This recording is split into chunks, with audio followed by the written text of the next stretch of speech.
ભરૂચ જિલ્લામાં માચ ગામે ઘર પાસે સફાઈ કરવા બાબતે થયેલી બોલાચાલીના બનાવે ઉગ્ર સ્વરૂપ ધારણ કરતા 4 શખ્સો એક જ પરિવાર પર હુમલો કર્યો હતો। ફરિયાદ અનુસાર ફરિયાદી તથા તેમના પરિવારજનો પોતાના ઘરની બહાર સફાઈ કરી રહ્યા હતા ત્યારે પાડોશમાં રહેતા 4 વ્યક્તિઓ આવી અપશબ્દો બોલી ઝઘડો શરૂ કર્યો હતો। બાદમાં આરોપીઓ મુનાફ ઇબ્રાહિમ હાથિયા, આદમ ઇબ્રાહિમ હાથિયા, ઇબ્રાહિમ મૂસા હાથિયા અને અજીમા મુનાફ હાથિયાનાઓ ભેગા મળી લાકડાના દંડા અને હાથ વડે હુમલો કરી ફરિયાદી તેમજ તેમના પત્ની તેમજ અન્ય પરિવારજનોને ઈજાઓ પહોંચાડી હોવાનું ફરિયાદમાં જણાવાયું છે।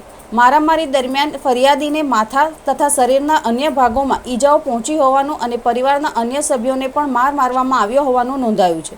જોકે ફરિયાદીનો આક્ષેપ છે કે માથામાં ગંભીર ઈજા અને તબીબી સારવારના પુરાવા હોવા છતાં પોલીસે ગુનામાં ગંભીર ઈજાને અનુરૂપ યોગ્ય અને કડક કલમોનો સમાવેશ કર્યો નથી, જેના કારણે આરોપીઓ સામે પૂરતી કાયદેસરની કાર્યવાહી થતી ન હોવાનું ફરિયાદીનું કહેવું છે।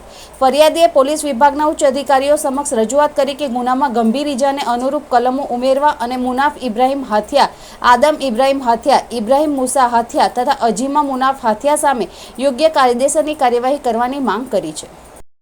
મારું નામ દાઉદ ઇસ્માઇલ ઉમરજી પટેલ છે। હું માચ ગામનો રહેવાસી છું। મારી ઉંમર આશરે 65 વર્ષની લગભગ છે। હું મારા ઘરે આજ રોજ મંગળવારના રોજ સવારમાં 7:30 વાગ્યાના અરસાની અંદર હું મારા ઘરમાં બેઠો હતો।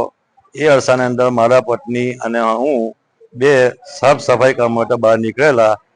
એ ટાઈમના ઉપર આ હાથિયા મુનાફ તથા મુન્ના આદમ 3 બાપ દીકરા મારી સામે ગાળો બોલતા બોલતા આવી અમને બેને મારી વાઈફને અને મને ગરડા પાટું અને ડાંગના સપાટા મારી માથામાં ભારે ઈજા કરેલી છે અને 5 ટાંકા આવેલા છે અને પોલીસ સ્ટેશનમાં અમે ફરિયાદ આપી તો પોલીસ સ્ટેશનમાં મને કોઈ યોગ્ય એનો જવાબ મળ્યો નથી અને કોઈ સાચો મળ્યું નથી।